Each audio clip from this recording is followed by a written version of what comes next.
ہمارے چینل میں خوش آمدید۔ تو چلیے شروع کرتے ہیں آج کی کہانی۔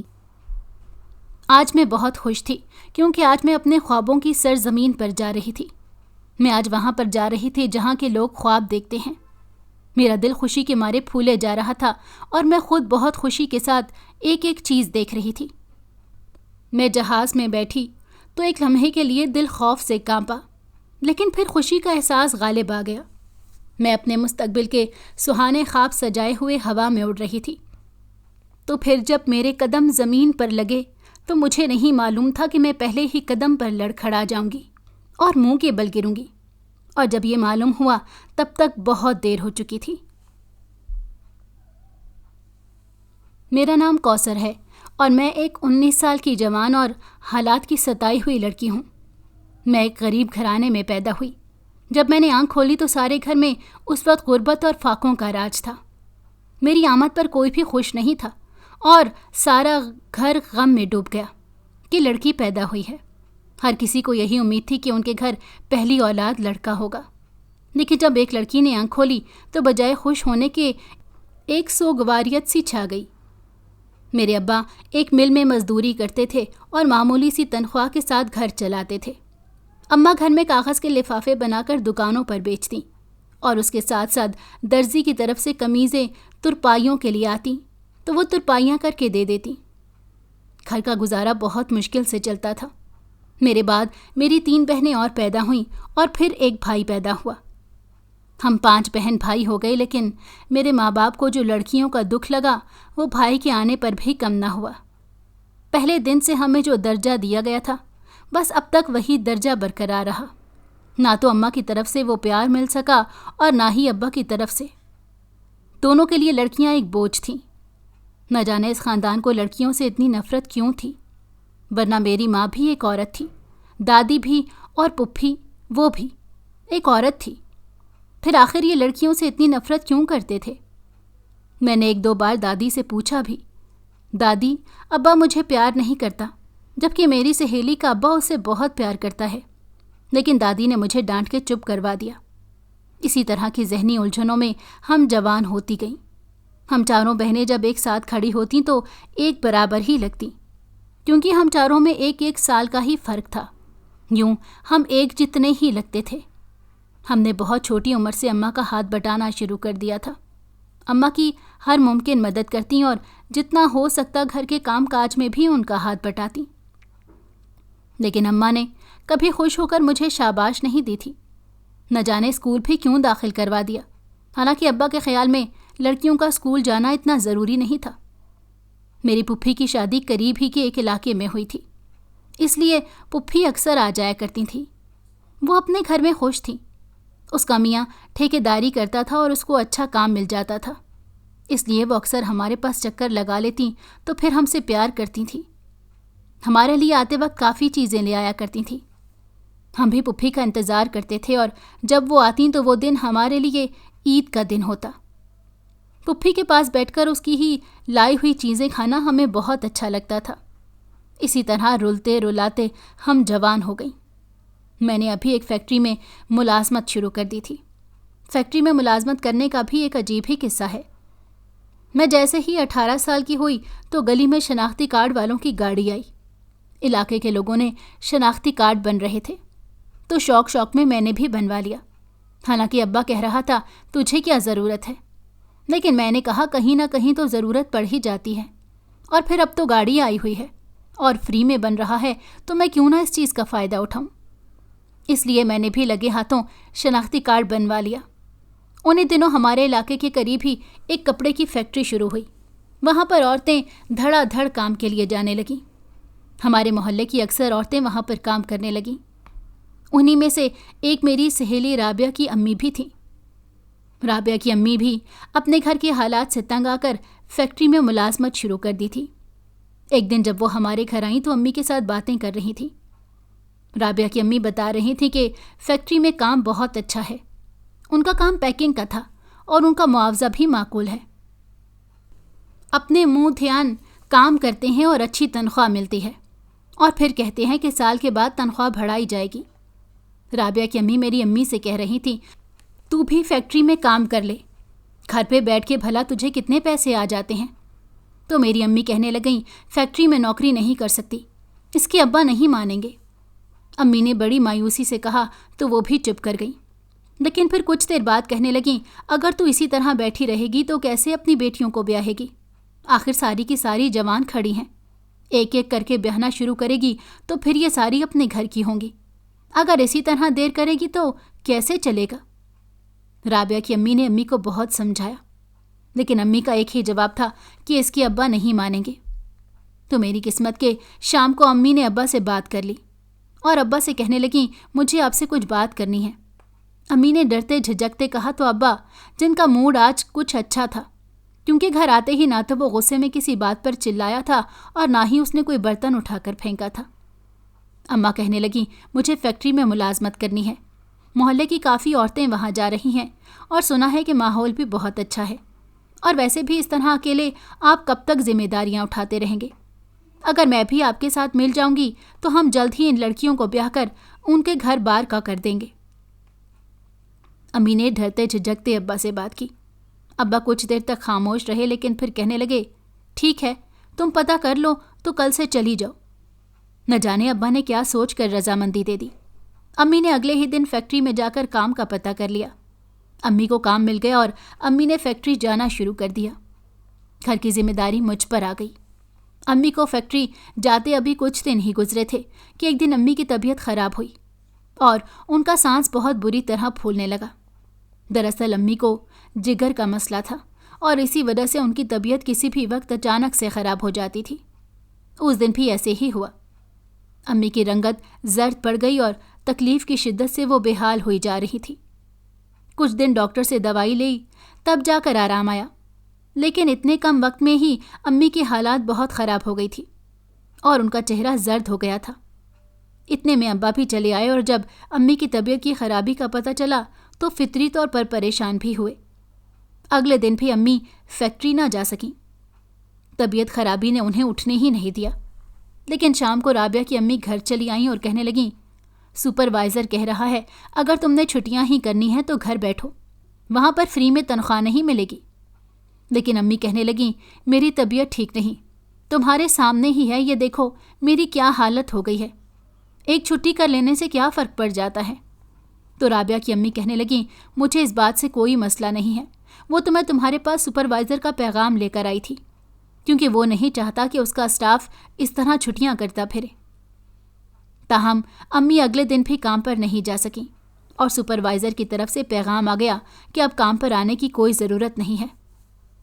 میں یہ سب کچھ دیکھ رہی تھی اور پریشان ہو رہی تھی، کیونکہ امی کی نوکری کے ساتھ گھر میں جو ایک امید بندھی تھی اب وہ ٹوٹتی نظر آ رہی تھی۔ اس لیے پھر ان حالات کو مد نظر رکھتے ہوئے میں نے ایک فیصلہ کیا اور امی کو کہہ دیا کہ میں آپ کی جگہ فیکٹری میں جا کر کام کروں گی۔ امی اس بات کے لیے راضی بالکل نہیں تھی اور ابا بالکل بھی راضی نہیں تھے، لیکن میں نے امی سے کہا کہ گھر کے حالات آپ کے سامنے ہیں اور پھر آپ کی بیماری پہ بھی اب بہت خرچہ ہو رہا ہے، تو صرف ابا کی تنخواہ سے گزارا نہیں ہوگا۔ میں نے اماں کو آہستہ سے کہا تو امی سوچ میں پڑ گئی۔ اس کے بعد امی نے کسی نہ کسی طرح سے ابا کو منا ہی لیا۔ میں اگلے ہی دن رابعہ کی امی کے ساتھ نوکری پر جانے لگی۔ مجھے وہاں پر جا کر اچھا لگتا تھا، وقتی طور پر گھر کی ٹینشن سے نجات مل جاتی تھی۔ وہاں پر ویسے تو میرے جیسی کئی مجبور لوگ ہوتے اور کام کرتے تھے، لیکن وہاں کا ماحول اچھا تھا، سب ایک دوسرے کے ساتھ تعاون کرتے تھے، ایک دوسرے کے ہمدرد تھے۔ میں بھی اپنے منہ دھیان جا کر کام کرتی رہتی۔ ایک مہینے بعد جب مجھے تنخواہ ملی تو میں حیرت زدہ رہ گئی۔ اتنے پیسے اکٹھے میں نے پہلی بار دیکھے تھے۔ میری آنکھوں میں آنسو آ گئے۔ میرے آنسو دیکھ کر سپروائزر کہنے لگا کیا ہوا، رو کیوں رہی ہو؟ میں نے ڈبڈبائی آنکھوں سے اس کی طرف دیکھا اور کہا اتنے پیسے میں نے پہلی بار زندگی میں اکٹھے دیکھے ہیں، اس لیے آنکھوں میں آنسو آ گئے۔ میری بات سن کر وہ بیچارہ بھی چپ کر گیا۔ میں نے وہ پیسے پکڑے اور کسی قیمتی متاع کی طرح انہیں سینے سے لگائے گھر آ گئی۔ اپنی تنخواہ لا کر جب اماں کو دی تو اماں خود بھی حیران رہ گئیں، کیونکہ اماں نے بھی پہلی بار اتنے پیسے ایک ساتھ دیکھے تھے۔ ہم تو محنت مزدوری کرنے والے لوگ تھے، دن میں جتنی کمائی ہوتی وہ ویسے ہی خرچ ہو جاتی۔ ابا بھی دیہڑیدار مزدور تھے، اس وجہ سے نہ تو پیسے اکٹھے ہوتے تھے اور نہ ہی اکٹھی تنخواہ ملتی تھی۔ یہ تو پہلی بار تھا جب اکٹھی تنخواہ ملنے لگی اور اتنے پیسے ایک ساتھ اکٹھے دیکھے۔ اماں نے اسی وقت ان پیسوں میں سے صدقہ نکال کر دیا اور کچھ پیسوں کی سوجی منگوا کر حلوہ بنا لیا۔ نہ جانے کتنے عرصے کے بعد ہم حلوہ کھانے لگے تھے۔ مجھے حلوہ بہت پسند تھا، اسی لیے اماں نے آج تھوڑا سا مرغی کا گوشت بھی منگوا لیا۔ ہماری تو عید ہو گئی۔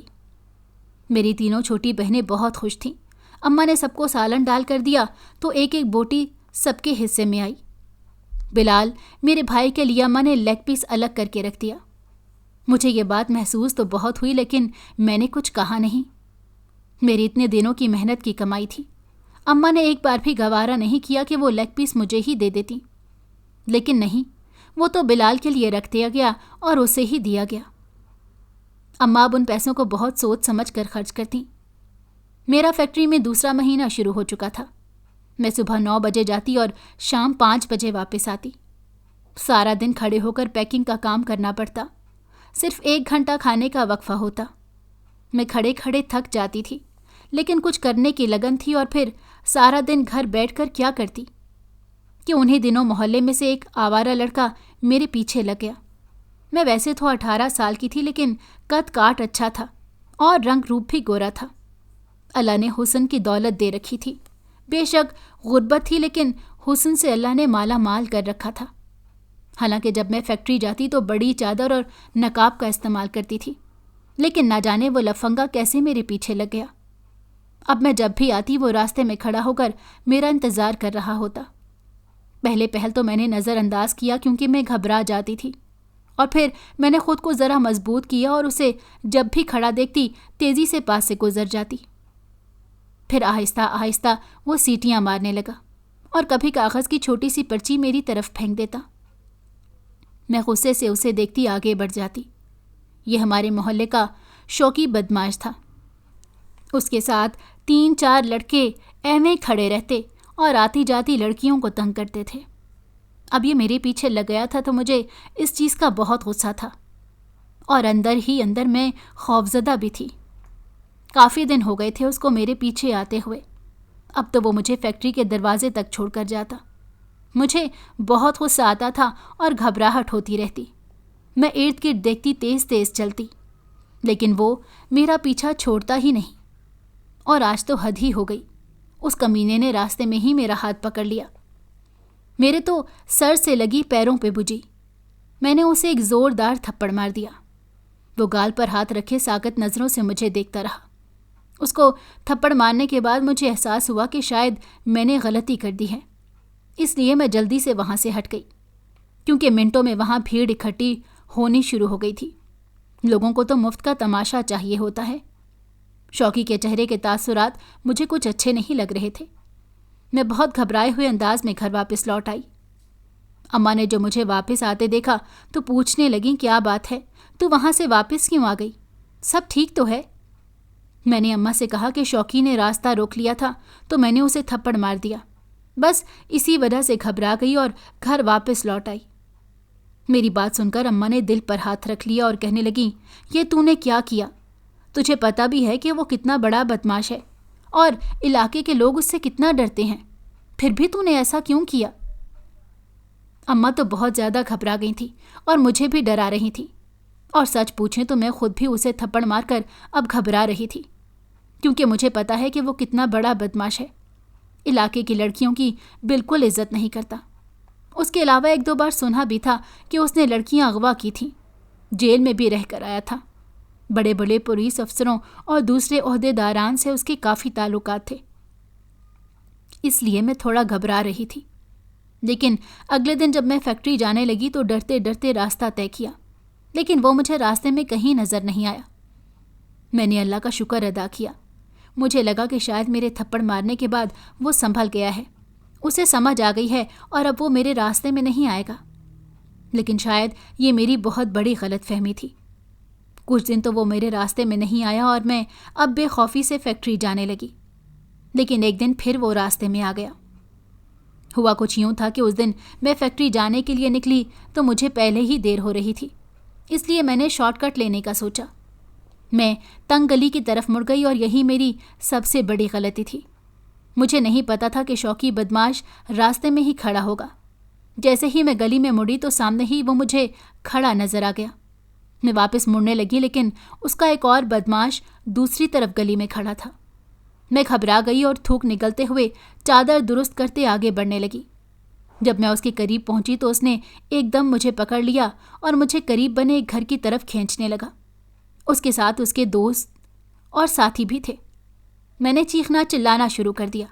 وہ میرے منہ پر ہاتھ رکھ کر میری چیخوں کو روک رہا تھا، لیکن میں اس کے قابو میں نہیں آ رہی تھی۔ میں نے زور زور سے چلانا شروع کر دیا۔ ارد گرد کے گھروں کے لوگوں نے دروازے کھول دیے اور باہر نکل آئے۔ جب شوقی نے وہ دیکھا تو ایک دم سے مجھے وہاں پر دھکا دے کر گلی کے دوسری طرف سے نکل گیا۔ میں نیچے گری اور میرا سر زمین پر لگا اور ماتھے پر چوٹ آ گئی اور خون بہنے لگا۔ میں نے خوفزدہ نگاہوں سے سامنے دیکھا تو شوقی گلی مڑ چکا تھا۔ میں جلدی سے اٹھی اور چادر اپنے اوپر اوڑھ لی۔ تیز قدموں سے چلتے ہوئے میں فیکٹری کی طرف آ گئی۔ میں اس وقت گھر نہیں جانا چاہتی تھی کیونکہ مجھے پتا تھا کہ اماں اس حالت میں مجھے دیکھ کر پریشان ہو جائیں گی اور اماں کی پہلے ہی طبیعت کچھ ٹھیک نہیں تھی۔ فیکٹری آ کر میں باہر بینچ پر کتنی دیر بیٹھی رہی اور اپنے حواس بحال کرتی رہی۔ آج تو میں بال بال بچ گئی۔ نہ جانے میری کون سی نیکی میرے کام آ گئی کہ اللہ نے میری عزت کی حفاظت کر دی۔ میں شوقی کے ہاتھوں پامال ہونے سے بچ گئی۔ مجھے یقین نہیں آ رہا تھا کہ شوقی اس حد تک بھی گر سکتا ہے اور میرے ساتھ زبردستی کرنے کی کوشش کرے گا۔ فیکٹری میں کام کے دوران بھی بار بار میرا دھیان صبح ہونے والے واقعے کی طرف ہی جاتا رہا۔ سپروائزر نے ایک دو بار نوٹ کیا کیونکہ میں کام کے دوران غلطیاں کر رہی تھی۔ اس نے مجھے ٹوکا بھی تو میں نے سر ہلا کر اپنی غلطی مان لی اور دوبارہ کام میں مصروف ہو گئی۔ لیکن آج میرا دھیان کام کی طرف نہیں تھا۔ میں مسلسل صبح ہونے والے واقعے کے بارے میں سوچ رہی تھی۔ شام تک میرا سر دکھنے لگ گیا اور مجھے بخار کی کیفیت ہو گئی۔ میں رابعہ کی امی کے ساتھ ہی واپس آئی اور انہیں تاکید کی کہ اگلے دن جب وہ صبح فیکٹری جانے لگیں تو میرا انتظار کریں، ہم دونوں اکٹھے جائیں گے۔ میں گھر واپس آئی تو اماں بہت پریشان بیٹھی ہوئی تھیں۔ اماں کی شکل دیکھ کر مجھے اپنی پریشانی وقتی طور پر بھول گئی۔ میں نے اماں سے پوچھا، اماں کیا ہوا ہے؟ تم اتنی پریشان سے کیوں بیٹھی ہو؟ میرے پوچھنے کی دیر تھی کہ اماں رونے لگیں اور کہنے لگیں، پولیس بلال کو پکڑ کر لے گئی ہے۔ اماں نے کہا تو اس انکشاف نے مجھے سر سے پیر تک ہلا کر رکھ دیا۔ میں سناٹے میں آ گئی اور آہستہ سے دہرایا، بلال کو؟ لیکن کیوں اماں؟ آخر اس نے ایسا کیا جرم کیا تھا؟ میرے پوچھنے پر اماں نظریں چرانے لگیں اور پھر کہنے لگیں، اس کے کسی دوست نے شرارت میں کسی لڑکی کا پرس چھینا تھا۔ اس کے ساتھ بلال بھی شامل تھا۔ بلال کو بھی پولیس نے ساتھ ہی دھر لیا۔ اب وہ دونوں تھانے میں بند ہیں اور مجھے سمجھ نہیں آ رہی کہ میں کیا کروں۔ کوثر، تو کچھ کر، میرا دل بیٹھا جا رہا ہے۔ اگر تیرے ابا کو پتہ لگ گیا تو وہ مجھے جیتے جی مار ڈالے گا۔ تجھے پتہ ہے نا تیرا ابا بلال کے معاملے میں کتنا سخت ہے۔ اماں نے مجھے ڈراتے ہوئے میرے بھی ہاتھ پیر پھلا دیے، لیکن میں نے جھنجھلا کر اماں سے کہا، اماں میں کیا کر سکتی ہوں؟ آخر آپ ابا سے بات کرو اور ان سے کہو وہ خود ہی بلال کو چھڑا لائیں گے۔ ہم عورتیں اکیلی کیا کریں گی؟ اور تھانے کے ماحول کا تو آپ کو پتہ ہی ہے۔ میری بات سن کر اماں مایوس ہو گئیں۔ ابا جب گھر آئے تو اماں بہت پریشان تھی اور اسی سوچ میں مبتلا تھیں کہ ابا کو کیسے بتایا جائے کہ بلال تھانے میں بند ہے۔ ابا نے آتے ہی بلال کا پوچھا، کیونکہ ابا کی عادت تھی کہ وہ گھر آ کر بلال کے بارے میں ضرور پوچھتے تھے۔ ہم بہنوں کے بارے میں تو انہوں نے کبھی پوچھا ہی نہیں تھا۔ بلال کہاں ہے؟ ابا نے بڑے روب سے اماں سے پوچھا تو اماں پہلے تو چپ رہیں، کچھ نہیں بولیں، لیکن ابا نے ذرا غصے میں دوبارہ کہا، بلال کہاں ہے؟ میں کیا پوچھ رہا ہوں اور تم جواب ہی نہیں دے رہی۔ ابا نے جب دوبارہ غصے سے پوچھا تو اماں کہنے لگیں، بلال، وہ بلال تھانے میں بند ہے۔ اماں نے گھگیاتے ہوئے لہجے میں کہا۔ اماں کی بات سن کر ابا ایک دم اچھل پڑے اور کہنے لگے، کیا تم اپنے حواسوں میں بھی ہو؟ بلال کیوں تھانے میں بند ہے؟ آخر کس کی جرت ہوئی اس کو تھانے میں بند کرنے کی؟ ابا ایک دم اشتعال میں آ گئے تو اماں نے ان کو سارا ماجرا کہہ سنایا۔ ابا اسی وقت گھر سے نکل گئے۔ پیچھے ہم بیٹیاں پریشان سی بیٹھی رہ گئیں، نہ جانے اب کیا ہو۔ نہ جانے اب بلال کا کیا حشر کریں، نہ جانے تھانے والے بلال کو ضمانت بھی دیں گے کہ نہیں۔ کئی سوچیں دماغ میں چل رہی تھیں۔ کافی گھنٹوں بعد ابا جب گھر آئے تو اکیلے ہی تھے۔ اب ان کے کندھے جھکے ہوئے تھے، چہرے پر پریشانی اور فکر کی لکیریں پھیلی ہوئی تھیں۔ ابا کیا ہوا؟ بلال نہیں آیا؟ میں نے ڈرتے ڈرتے ابا سے سوال کیا تو ابا کہنے لگے، نہیں، کل اسے کورٹ میں پیش کریں گے، اس کے بعد ہی اس کی ضمانت ہو سکے گی۔ یہ کہہ کر ابا اندر اپنے کمرے میں چلے گئے، لیکن مجھے ابھی تک سمجھ نہیں آئی تھی کہ آخر یہ اتنا بڑا معاملہ کیسے بن گیا۔ بلال کی ٹینشن کی وجہ سے ہم ساری رات نہیں سو پائے۔ ابا اپنے کمرے میں جاگ رہے تھے اور ہم ادھر ماں بیٹیاں بھی اپنے اپنے بستر پر لیٹے جاگ رہی تھیں۔ ابا صبح بغیر ناشتہ کیے ہی گھر سے چلے گئے۔ بلال کو کورٹ میں پیش کیا گیا اور اس کے اوپر فرد جرم لگ گئی۔ بلال نے ایک عورت کا پرس نہ صرف چھینا بلکہ اس کا موبائل اپنے استعمال میں بھی رکھا۔ کورٹ نے بلال کو 6 ماہ کی قید سنا دی۔ ابا گھر آئے تو بہت ٹوٹے بکھرے لگ رہے تھے، تاہم ہم میں سے کسی نے بھی ابا سے کچھ نہیں کہا، کیونکہ ابا تو چپ تھے۔ شاید ہم بولتے تو ابا ہم پر ہی برس پڑتے۔ یہی سوچ کر ہم بہنیں خاموش رہیں۔ کچھ دن اسی طرح پریشانی سے گزرے۔ ابا بلال کی طرف سے بہت ہی پریشان رہے، اس لیے وقتی طور پر میرا دھیان بھی شوقی کی طرف سے ہٹ گیا تھا۔ میں باقاعدگی سے فیکٹری جا رہی تھی کیونکہ ابا آج کل بلال کی پریشانی کی وجہ سے گھر پر ہی تھے اور بیمار پڑے ہوئے تھے، اور اگر میں کام پر نہ جاتی تو پھر گھر کا گزارا کیسے چلتا۔ اسی لیے میں نے فیکٹری سے چھٹی نہیں کی۔ انہی دنوں میں فیکٹری میں نے دیکھا کہ سپروائزر کے پاس کچھ لڑکیاں اپنے اپنے نام لکھوا رہی تھیں۔ مجھے سمجھ نہیں آئی کہ آخر یہ اپنے نام کیوں لکھوا رہی ہیں، یہ کون سی لسٹ بن رہی ہے۔ ان میں سے میں نے ایک سے پوچھا کہ تم لوگوں نے سپروائزر کو اپنے نام کیوں لکھوائے؟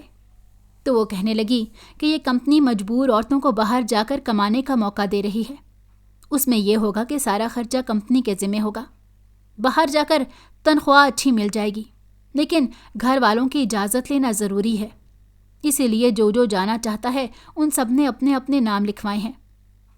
اس نے مجھے بتایا تو میں حیران رہ گئی اور اسے کہنے لگی، ایسا ممکن ہوتا ہے؟ اور کیا باہر جا کر یہاں سے زیادہ پیسے ملیں گے؟ تو میری بات سن کر وہ ہنس پڑی اور کہنے لگی، ہاں زیادہ پیسے ملیں گے، کیونکہ ہماری کرنسی کی اتنی ویلیو نہیں ہے۔ جب ہم باہر جا کر کمائیں گے تو ہمیں وہاں کے حساب سے پیسے ملیں گے، اور جب ہم انہیں پاکستان بھیجیں گے تو پاکستان میں وہ زیادہ ہو جائیں گے۔ اس نے مجھے سادہ لفظوں میں سمجھایا تو میں سمجھ گئی، اور میرے دل میں بھی یہ لالچ پیدا ہو گیا کہ مجھے بھی باہر جا کر کمانا چاہیے تاکہ میں اپنے گھر کے حالات جلد سے جلد بدل سکوں۔ اسی لیے میں نے گھر آتے ہی ڈرتے جھجکتے اماں سے یہ بات کہہ دی۔ میری بات سن کر تو اماں فوراً اچھل پڑیں اور کہنے لگیں، نہیں، یہ ممکن نہیں ہے، میں جوان جہاں بچی کو اکیلے کیسے باہر پردیس میں کمانے کے لیے بھیج دوں؟ تو یہ خیال دل سے نکال دے، ایسا سوچنا بھی مت۔ اماں نے پہلے ہی مرحلے پر میرا دل توڑ دیا اور میں بھی چپ کر کے بیٹھ گئی۔ لیکن پھر کچھ دنوں بعد کچھ ایسا ہوا کہ اماں اپنا فیصلہ بدلنے پر مجبور ہو گئی۔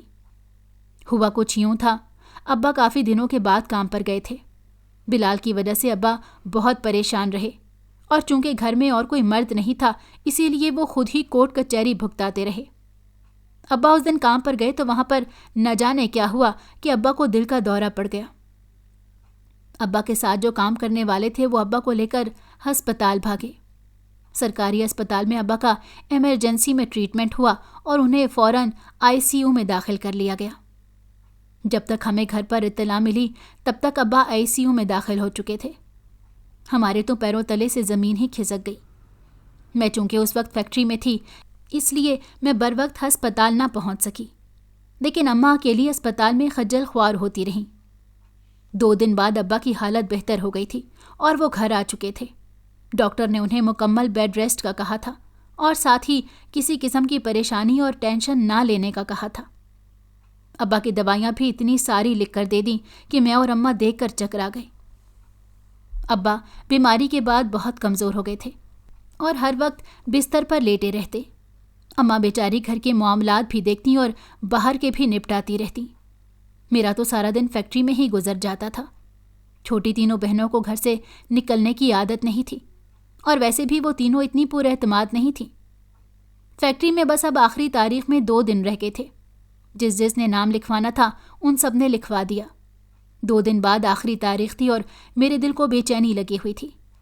میں نے اماں کی منت ترلے شروع کر دی اور کہا، اماں بس ایک بار تو حامی بھر لے اور مجھے جانے دے۔ گھر کے حالات تیرے سامنے ہیں۔ گھر کے 2 مرد ہیں، ایک بستر پر پڑا ہے اور دوسرا جیل کے اندر بند ہے۔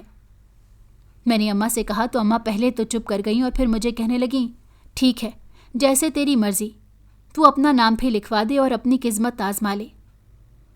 اماں کے ہاں کرنے کی دیر تھی، میں نے جھٹ اماں کو اپنے ساتھ لگا لیا۔ مجھے یقین ہی نہیں آ رہا تھا کہ اماں نے ہاں کہہ دی ہے۔ خوشی کے مارے مجھے ساری رات نیند ہی نہیں آئی۔ اگلے دن میں نے فیکٹری میں جاتے ہی خوشی خوشی اپنا نام لکھوا دیا اور اب میں انتظار کر رہی تھی کہ میرا نام لسٹ میں آتا ہے یا نہیں۔ 1 ہفتے کے بعد جب لسٹ لگی تو میری خوشی کی انتہا نہیں رہی کہ میرا نام بھی اس لسٹ میں شامل تھا۔ میں نے گھر آ کر اماں کو خوشی خوشی بتایا تو وہ پہلے تو خوش ہوئیں اور پھر رونے لگیں اور کہنے لگیں، بلال جیل میں ہے اور تم باہر جا رہی ہو، تمہارا باپ بیمار ہے، میں اکیلی کیا کروں گی؟ اماں پریشان ہو کے رو رہی تھی۔ میں نے اماں کے ہاتھ پر اپنا ہاتھ رکھا اور تسلی دی اور کہا، اماں میں اچھی نوکری پر لگ جاؤں گی تو پھر آپ کو پیسے بھیجوں گی۔ ابا کا علاج اچھے طریقے سے ہو جائے گا اور چھوٹیوں کی شادیاں بھی کر دیں گے۔ بس تو دعا کر سب معاملات اچھے ہو جائیں۔ اور رہا بلال، تو بلال بھی کچھ وقت بعد گھر آ ہی جائے گا اور مجھے امید ہے کہ اب وہ اس طرح کی حرکتیں نہیں کرے گا، اسے سمجھ لگ گئی ہوگی۔ میں نے اماں سے کہا تو اماں نے سر ہلا دیا۔ ابا کو بھی میرے جانے کا پتہ چل چکا تھا اور وہ اس دن بہت روئے۔ زندگی میں پہلی بار ابا کو میں نے اس طرح روتے ہوئے دیکھا۔ روتے روتے ابا نے مجھے اپنے ساتھ لگا لیا اور ایسا بھی پہلی بار ہی ہوا تھا۔ میرا دل بھی ایک دم بھر آیا اور میں بھی ابا کے ساتھ لگ کر خوب روئی۔ اور پھر میرا کام بہت جلدی ہوا۔ سارے انتظامات مکمل ہو گئے اور آج میری فلائٹ تھی۔ میں دبئی کے لیے اڑان بھرنے کو تیار تھی۔ میرے ساتھ فیکٹری کی 15 لڑکیاں اور بھی تھیں۔ ہم سب ایک ہی فلائٹ سے جا رہے تھے۔ پہلی بار جہاز میں بیٹھنا ایک عجیب سا خوف محسوس ہو رہا تھا، لیکن جب اڑتے ہوئے بادل دیکھے اور بادلوں میں خود کو اڑتا ہوا دیکھا تو سب کچھ بہت اچھا لگ رہا تھا۔ میری آنکھوں میں مستقبل کے بہت سے خواب سجے ہوئے تھے اور میں بہت سے منصوبے بنا رہی تھی۔ مجھے امید ہے کہ میں اپنے گھر کے لیے کچھ اچھا کر سکوں گی۔ اور تقریباً 3 گھنٹے کی فلائٹ کے بعد ہم دبئی پہنچ گئے۔ تو پھر پہنچنے کے بعد وہاں پر تو دنیا ہی کچھ اور تھی۔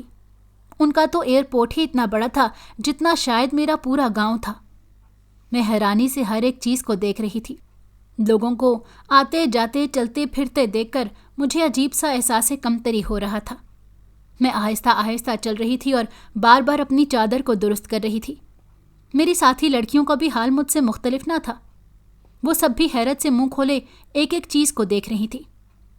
ایئرپورٹ سے باہر نکلے تو سامنے ہی ہمیں اپنے نام کا بورڈ نظر آ گیا۔ ہم سب اس بورڈ کی طرف بڑھ گئیں۔ ہمیں لینے کے لیے کمپنی کی طرف سے گاڑی اور ڈرائیور آیا ہوا تھا۔ ہم گاڑی میں بیٹھے اور ان کے ساتھ چلے گئے۔ راستے میں نظر آنے والے فلک بوس عمارتیں دیکھ دیکھ کر مجھے حیرت ہو رہی تھی۔ اور پھر کچھ دیر بعد ہم جا کر ایک عالی شان عمارت کے آگے رک گئے۔ یہ عمارت دراصل ایک بہت بڑا ہوٹل تھا، بہت عالی شان ہوٹل تھا۔ اس کا تو فرش بھی ایسے لگ رہا تھا جیسے شیشے کا بنا ہو۔ میں بہت آہستہ آہستہ قدم اٹھاتی ہوئی آگے بڑھ رہی تھی۔ ہمیں ہمارے کمروں کے متعلق بتا دیا گیا تھا۔ ہم سب لڑکیاں اپنے اپنے کمروں کی طرف بڑھ گئیں۔ ہمیں یہی کہا گیا تھا کہ کچھ دیر آرام کریں، پھر آپ کو کام کے بارے میں بتایا جائے گا۔ میں نے تو ابھی تک کام کے متعلق سوچا ہی نہیں تھا کہ کیا کام ہوگا، لیکن ایک بات تھی، دبئی آ کر سب کچھ بہت اچھا لگ رہا تھا۔ یہ خوابوں کی سرزمین تھی۔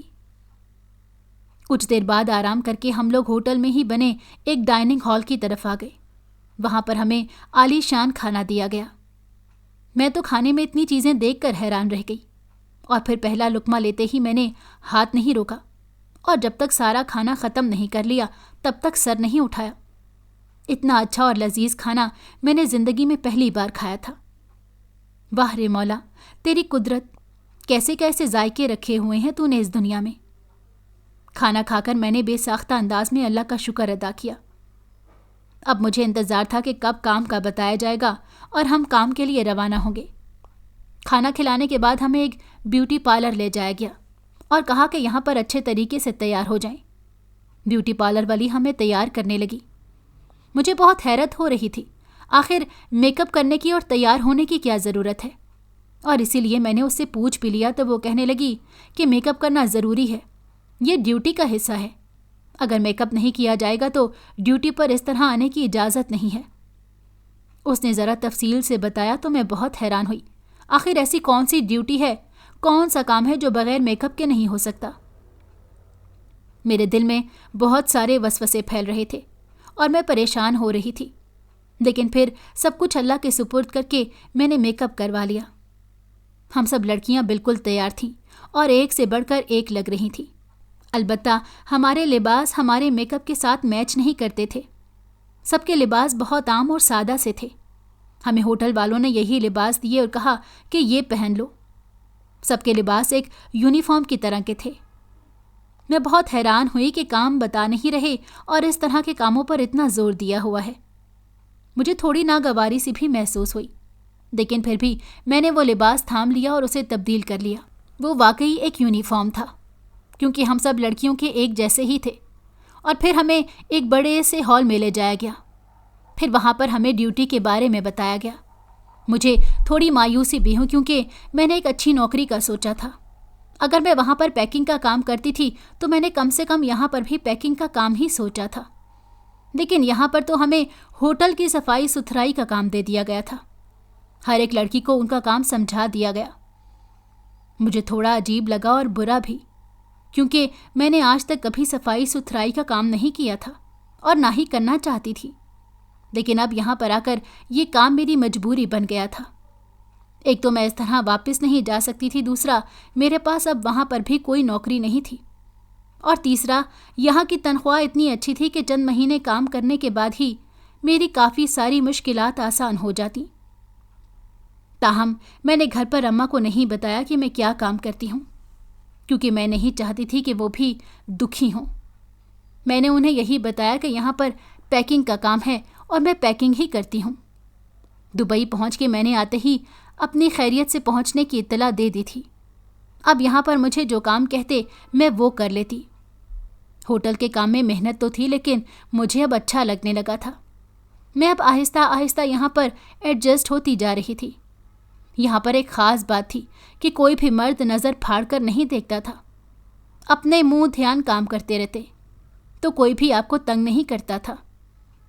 میں یہاں پر اب ایڈجسٹ ہو گئی تھی۔ مجھے گھر کی تو یاد ستاتی تھی، لیکن ایک اچھے مستقبل کی خاطر میں یہاں پر محنت کر رہی تھی۔ جس دن مجھے پہلی تنخواہ ملی میں بہت خوش ہوئی۔ میں نے اسی وقت اماں کو فون کیا اور انہیں اپنی تنخواہ کا بتایا۔ میں نے اماں کو درہم میں تنخواہ بتائی تو اماں نے کہا، اتنی کم تنخواہ، یہ تو اتنی دور کام کر رہی ہے۔ لیکن جب میں نے انہیں پاکستانی روپوں کے حساب سے بتایا تو اماں حیران پریشان رہ گئیں اور کہنے لگیں، کوثر بیٹا، تو وہاں پر کوئی غلط کام تو نہیں کر رہی؟ اماں کی سادگی پر میں ہنس دی اور کہنے لگی، اماں ایسا کچھ بھی نہیں ہے، یہاں پر تنخواہ اتنی ہی ہوتی ہے، اور جب پاکستانی روپوں میں اسے ضرب دو تو پھر وہ بہت زیادہ بن جاتے ہیں۔ میری بات سن کر اماں مطمئن ہو گئی اور اماں بہت خوش ہوئیں۔ میں نے اماں کو اپنی ساری تنخواہ بھیج دی، کیونکہ میری رہائش اور کھانا تو ہوٹل کی طرف سے ہی تھا، اس لیے مجھے اپنے پاس پیسے رکھ کے کیا کرنا تھا۔ اماں کو جیسے ہی اتنی بڑی رقم موصول ہوئی تو وہ حیران ہو کر رہ گئی، لیکن میں نے اماں سے کہا، اب ہر مہینے اتنی ہی رقم ملا کرے گی، آپ اب چھوٹیوں کا جہیز تیار کرنا شروع کر دیں اور ان کے لیے کوئی رشتہ دیکھیں۔ 6 مہینے میں ان کی شادی کرنی ہے۔ اماں کے تو جیسے پاؤں ہی زمین پر نہیں ٹک رہے تھے۔ اماں نے جلد ہی دونوں بہنوں کے لیے مناسب سا رشتہ ڈھونڈ لیا اور ان کے لیے مناسب سا جہیز بھی تیار کر لیا۔ اب اماں میری منتظر تھیں کہ میں کب چھٹی پر آؤں اور وہ ان دونوں کی شادی کر دیں، لیکن مجھے 1 سال سے پہلے چھٹی نہیں ملنی تھی۔ اس لیے میں نے اماں سے کہا کہ اماں تم ان دونوں کی شادی کر دو، میں سال کے بعد ہی آؤں گی۔ اماں اس طرح شادی کرنے پر تیار تو نہیں تھی، لیکن پھر مان بھی گئی، اور یوں میرے دبئی جانے کے 6 ماہ بعد ہی میری دونوں بہنوں کی شادیاں ہو گئیں۔ میرے سر سے ایک بہت بڑا بوجھ اتر گیا۔ شادی سے پہلے پہلے بلال بھی گھر آ چکا تھا۔ وہ شرمندہ شرمندہ تھا۔ اسے جب میرے دبئی جانے کا معلوم ہوا تو وہ اب مجھے اصرار کرنے لگا اور کہنے لگا کہ مجھے بھی دبئی بلواؤ، میں وہاں پر آ کر کام کرنا چاہتا ہوں۔ لیکن میں نے اسے ابھی یہی کہا کہ تم پہلے اپنی پڑھائی پوری کر لو، اس کے بعد ہی یہاں آنا، کیونکہ بغیر پڑھائی کے یہاں پر اچھی نوکری نہیں ملتی۔ ابا کا علاج بھی ساتھ ساتھ چل رہا تھا اور ابا اب بہت بہتر تھے، تاہم وہ کام پر نہیں جاتے تھے۔ میں نے اماں سے اب کہا کہ وہ گھر کی تعمیر شروع کرا دو اور تھوڑا تھوڑا اس کو صحیح کر لو۔ اماں نے گھر کی تعمیر کا کام شروع کروا دیا۔ یوں 6 مہینوں بعد ہی میرا گھر تیار ہو گیا۔ مجھے یہاں پر 1 سال ہو گیا تھا اور اب 1 ماہ کی چھٹی پر میں گھر واپس جا رہی تھی۔ مجھے بہت خوشی تھی۔ میرے پاس چونکہ پیسے تو کوئی بچتے نہیں تھے، اس لیے میں نے گھر والوں کے لیے کوئی شاپنگ نہیں کی اور جس طرح آئی تھی اسی طرح واپس چلی گئی۔ گھر پہنچنے پر میرا استقبال بڑے اچھے طریقے سے ہوا۔ گھر میں بہت ساری تبدیلیاں کر دی گئی تھیں اور اسی طرح گھر بہت اچھا اور بھلا لگ رہا تھا۔ میں ایک ایک چیز کو شوق سے دیکھ رہی تھی۔ اماں، ابا اور بلال نے بھی بہت اچھے کپڑے پہنے ہوئے تھے۔ میں خوش اور مطمئن تھی کہ میری تنخواہ اچھی جگہ پر استعمال ہوئی ہے۔ میری آمد کا سن کر دونوں چھوٹی بہنیں بھی ملنے چلی آئیں۔ دونوں بہت خوش باش لگ رہی تھی۔ دونوں کے گھر خوشخبری تھی۔ میں ان کے میاں سے مل کر بھی بہت خوش ہوئی۔ دونوں بہت عزت کرنے والے لڑکے تھے۔ باتوں کے دوران میری ایک چھوٹی بہن نے پوچھ لیا، آپی آپ ہم سب کے لیے کیا تحفے لے کر آئی ہیں؟ میں نے ذرا چونک کر دیکھا اور کہا، نہیں، میں تو کچھ نہیں لے کر آئی۔ میرے اس طرح کہنے پر وہاں پر تو جیسے سب حیران رہ گئے۔ اماں تو سب سے پہلے بولیں اور پوچھنے لگیں کہ تم ہمارے لیے تحفے نہیں لے کر آئیں؟ میں نے کہا، اماں نہیں، میں تو نہیں لے کر آئی۔ میری تو جو تنخواہ ہوتی تھی ساری آپ کو بھیج دیتی تھی، کیونکہ میری تنخواہ میرے وہاں کسی کام کی نہیں تھی۔ مجھے کھانا اور رہائش فری تھی، لیکن وہاں پر کسی کو میری بات کا یقین ہی نہیں آیا اور اس کے بعد سب کے منہ بن گئے۔ ماحول میں ایک کشیدگی محسوس کی جانے لگی۔ خود میں جیسے چور سی بن گئی۔ اپنا آپ مجھے ایسے ہی محسوس ہو رہا تھا جیسے میں نے کوئی بہت بڑی غلطی کر دی ہو۔ بلال کا بھی موڈ خراب ہو گیا۔ شاید اسے کسی اچھے تحفے کی امید تھی اور اس نے کچھ دیر بعد کہہ بھی دیا۔ کہنے لگا، میں نے تو دوستوں کو کہا تھا آپ ہی جب آئیں گی تو میرے لیے آئی فون لے کر آئیں گی، اور آپ خالی ہاتھ چلی آئی ہیں۔ بلال نے غصے سے کہا اور اٹھ کر باہر چلا گیا۔ اس واقعے کے بعد 2-3 دن تک گھر میں بہت کشیدگی سی رہی۔ مجھے خود ماحول اچھا نہیں لگ رہا تھا۔ ابھی میری چھٹی میں 25 دن باقی تھے کہ اماں کہنے لگیں، کوثر بچے وہ پیسے تو دینا تھوڑے سے، ذرا ضرورت آن پڑی ہے۔ میں نے حیرت سے اماں کو دیکھا اور پوچھا، اماں پیسے؟ کون سے پیسے؟ تو اماں کہنے لگیں، وہ جو پیسے تو نے پہلے بھیجے تھے وہ جلد ختم ہو گئے، کیونکہ تیرے آنے پر تیری بہنیں اور بہنوئی آتے رہے اور محلے کے لوگ تجھ سے ملنے آتے رہے، اس کی وجہ سے زیادہ خرچہ ہو گیا۔ اب میرے پاس خرچے کے پیسے نہیں ہیں، اس لیے تجھ سے کہہ رہی ہوں، ورنہ نہ مانگتی۔ اماں کی بات سن کر میں انہیں دیکھتی رہ گئی اور پھر آہستہ سے کہا، لیکن اماں میرے پاس تو کوئی پیسے نہیں ہیں۔ میں نے آپ کو پہلے ہی کہا ہے کہ میری جتنی تنخواہ تھی وہ میں سب آپ کو بھیجتی رہی ہوں، اور اب تو میرے پاس بالکل پیسے نہیں ہیں۔ میری ٹکٹ تو کمپنی کے ذمہ تھی، اسی لیے مجھے اپنی ٹکٹ کی فکر نہیں تھی۔ میری بات سن کر اماں حیران رہ گئیں اور غصے سے کہنے لگیں، تمہارے پاس پیسے ہیں، بس تم ہمیں دینا نہیں چاہتی۔ مجھے سمجھ آ گئی ہے، باہر جا کر پتہ نہیں خود کو کیا سمجھنے لگ گئی ہو۔ پہلے ہی تمہارے بہن بھائی تم سے ناراض ہیں کہ تم ان کے لیے کوئی تحفہ نہیں لے کر آئی۔ وہ سب آس لگائے بیٹھے تھے کہ آپ ہی آئیں گی تو ہمارے لیے نہ جانے کیا کیا تحفے لے کر آئیں گی، لیکن تم نے تو غیروں سے بھی بدتر سلوک کیا، کچھ بھی نہ لے کر آئی۔ آس پڑوس محلے والے سب مجھ سے پوچھ رہے ہیں، کوثر تیرے لیے کیا لے کر آئی ہے؟ اب میں انہیں کیا بتاؤں؟ مجھے تو آس تھی کہ تو میرے لیے سونے کا سیٹ لائے گی، اور دیکھو خالی ہاتھ چلی آئی۔ مجھے اتنی شرمندگی ہو رہی ہے، میں تجھے کیا بتاؤں؟ اماں نے تو نہ جانے مجھے غصے میں کیا کیا کہہ دیا، اور میں چپ چاپ سنتی رہی۔ مجھے یقین نہیں آ رہا تھا کہ یہ سب میرے اپنے تھے کیا؟ ان کے لیے وہاں پر میں نے اتنی محنت کرتی رہی، کیا ان کو پالنے کے لیے میں نے صفائی کا کام برداشت کیا، لوگوں کا گند صاف کیا، صرف ان کے لیے، ایسے اپنوں کے لیے، ایسے بہن بھائیوں کے لیے؟ میرا دل بہت بوجھل ہوا اور میں نے اگلے ہی دن اپنی واپسی کی سیٹ بک کروا لی۔ میں جب وہاں سے نکلنے لگی تو اماں بہت شرمندہ سی تھی، لیکن اب میرے دل پر ایک برف جم چکی تھی۔ میں صرف ابا سے ملی، ان سے پیار لیا اور ایئرپورٹ کی طرف روانہ ہو گئی۔ میں سوچ بھی نہیں سکتی تھی کہ میرے گھر والے اتنے خود غرض بھی ہو سکتے ہیں، لیکن اب ان کی خود غرضی اپنی آنکھوں سے دیکھ کر میں تو حیرت زدہ رہ گئی۔ میں نے سوچ لیا تھا کہ اب ان کے ساتھ کیسے چلنا ہے۔ میری واپسی کا سفر اب کچھ مختلف تھا اور اب میرے دل میں کوئی اور عزم تھا۔ اگر آپ کو ہماری کہانی پسند آئی ہو تو ہمارے چینل کو لائک کریں اور سبسکرائب کر دیں۔ بیل نوٹیفیکیشن کو بھی آن کر دیں تاکہ ہماری آنے والی ہر مزیدار کہانی آپ کو وقت پر ملتی رہے۔